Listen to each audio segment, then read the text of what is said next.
And for my next project on my workbench under the stairs is a cheap gamer headset, originally purchased on Wish or Temu, can't remember, and we was originally for Zoom calls or Microsoft Teams for my sons during COVID. But the thing that happened is, like all other cheap disposables that you get on these sites, is within a couple of weeks they broke. And this, I think, is one of the worst things about disposable, replace it cheap culture we have these days is when you need something, it's end up breaking and you got to wait to buy a replacement. This is why we need to fix our stuff again. So I will take these apart, find out where the break in the wire is using my multimeter, and we'll try to fix it up if we can. So first I will begin by pulling off the foam cover from the left side speaker, and to pop the speaker from the headband, we just take one of my a fine kind of blunt like a screwdriver, and I just pop in where the tab is inserted into the slots in the speaker cover, and I just kind of work it out. So eventually when you go through each side, and it just pops off like that. So the plug on the for stereo headphone plus microphone. So the first band right at the bottom end here is the common ground. Next up is the microphone connection, then the right, and then the left. So because it's the left channel speaker that's not working, it'll be the tip plus the common ground is what I need to look at.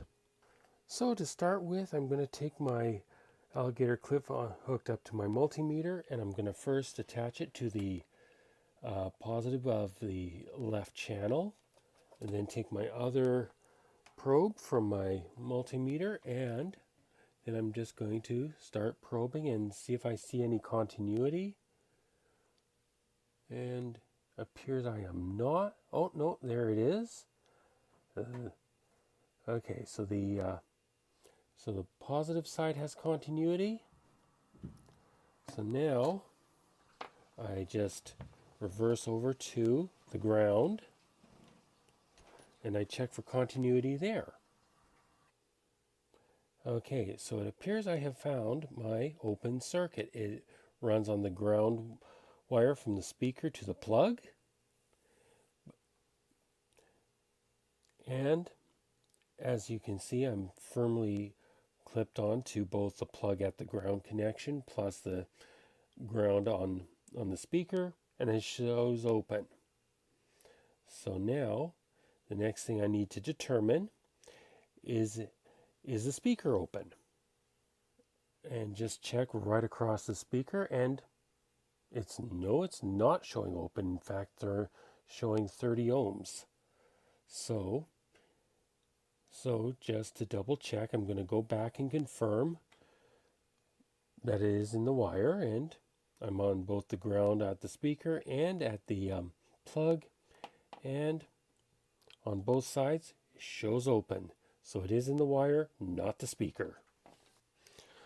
Okay, so first things first, I'm going to desolder the ground connected lead from the speaker, and I'm just going to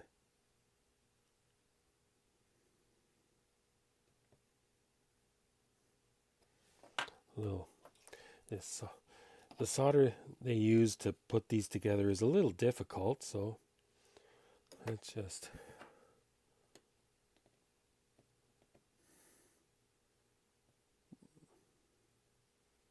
I feel it's there it goes, just starting to melt. So take my tweezers and hopefully, there we go. Now we got it. Now Well, a misfortunate accident happened while I was trying to scrape off the lacquer while my furnace was running, so that's why I didn't do it on camera. Um, the the strand of wire just kept breaking. And that's what you get with these cheap devices that you buy on sketchy overseas shopping sites. So, calling this for a repair that I had hoped, I'm going to have to call this a repair attempt. But I think attempted repairs actually can be just as valuable as successful repairs simply because it's a learning opportunity. So, join me again for another project on my workbench under the stairs.